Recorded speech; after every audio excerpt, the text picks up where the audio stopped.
Hey guys, it's Madeline here, and welcome to the fourth installment of my series Indie Reviews, where I take a small local band and give you an overview of how they started, where they get their inspiration, and sharing my own personal thoughts about their music and potential as well.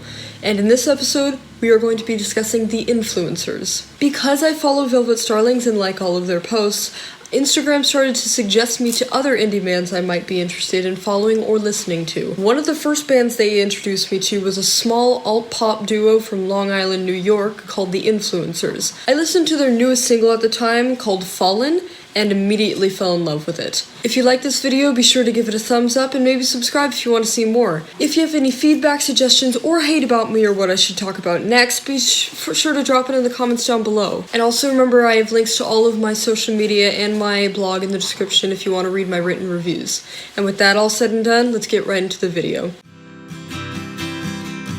Sitting on the waves, looking across, and I see Evan Yan and Steven Suarez started the band back in 2010.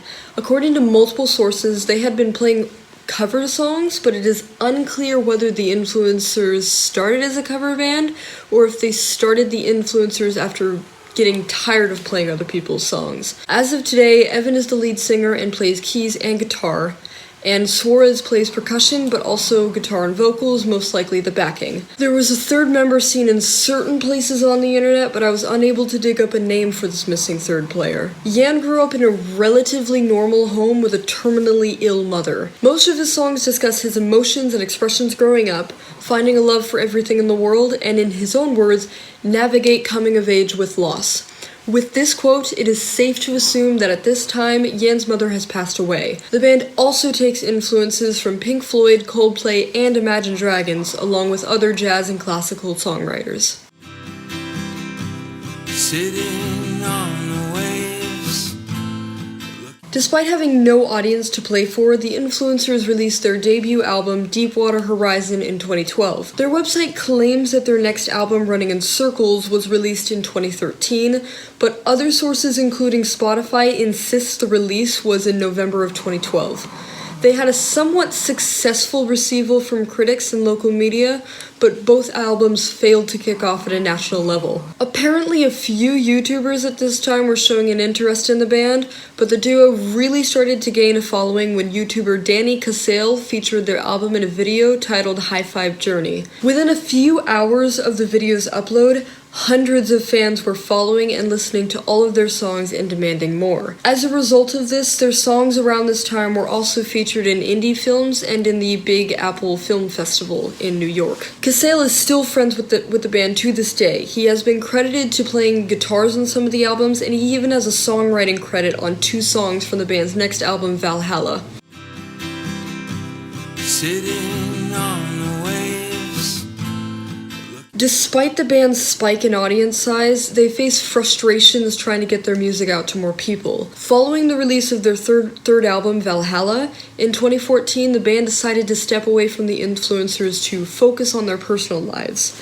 This hiatus would last for 4, almost 5 years. During this time, both Suarez and Yan went to work on producing other artists. Suarez worked with Richie Kanada's Cove City Sound Studios, and Yan produced music for Matt Grabowski and other artists. The band returned in 2018 with their newest single, Dancing on Graves, that attracted the attention of many record labels. Tonotopic Records announced they had officially signed a record deal with them on November 16th of 2018, and they are still signed to them today as of March 2020. All of the band's albums have been released for free download online, but fans wanted to pay them something for the release of Valhalla.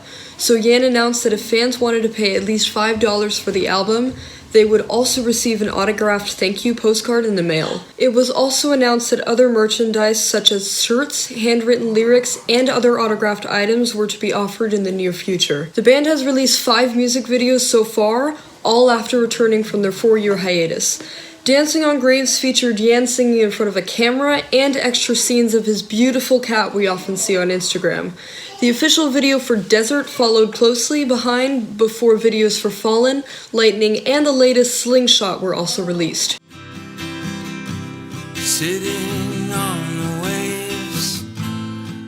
Yan is also known as the band's main songwriter, but the band has also collabed with multiple other people and artists for their music. Jeremiah and Kaylee Rennie contributed their vocals for the Valhalla album, and Casale played guitar and helped with songwriting on 2 songs, as we discussed earlier. Brady Del Vecchio has a songwriting credit on Slingshot, and their producer Chris Rizzo helped with songs like Fallen and Slingshot. Fallen was an interesting track for the band, having been described to have written itself. After a cold winter's night on the road, Yan sat down with an acoustic guitar and wrote it in less than 10 minutes. He tried about 50 times over to rewrite it, but it got worse every time, he said. It was Rizzo's simple and straightforward production that made it the beloved song we know today. He helped shape the structure and outline, and Suarez helped smooth over the lyrics and harmonies. Sitting on the waves. So what do I think about the influencers? That's a difficult question to answer. Listening to their past albums, trying to get in the mood for this video, they seem like a typical band, okay music, not much potential underneath. But their new singles are a different story. Heck, Fallen and Lightning were 2 of the best songs released in 2019, specifically Lightning. As I read about the band getting signed to their label, I start to be grateful that they came back with Rizzo to help them.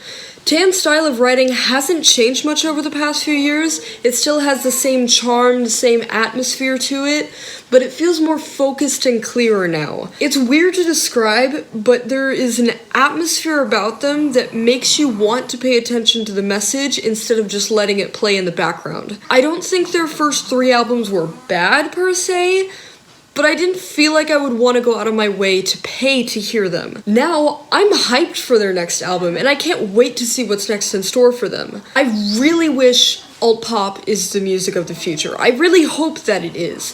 It's easy to love, easy to follow, and way, way, way better than this crap we get from the mainstream nowadays. I'm not sure how big these guys are gonna get, but I'm rooting for them.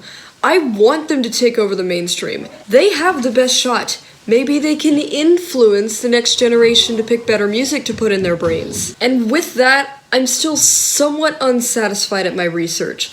There were few interviews I could find for the band, and most of my sources said similar things that either contradicted each other or overlapped with each other in some way. I have a lot more questions coming out of this video than I did coming into it. So if the band is watching this video, I would really love to sit down and talk with you guys for a while. Maybe talk what you're doing now, what few other things that have happened in the past that you'd like to share with me.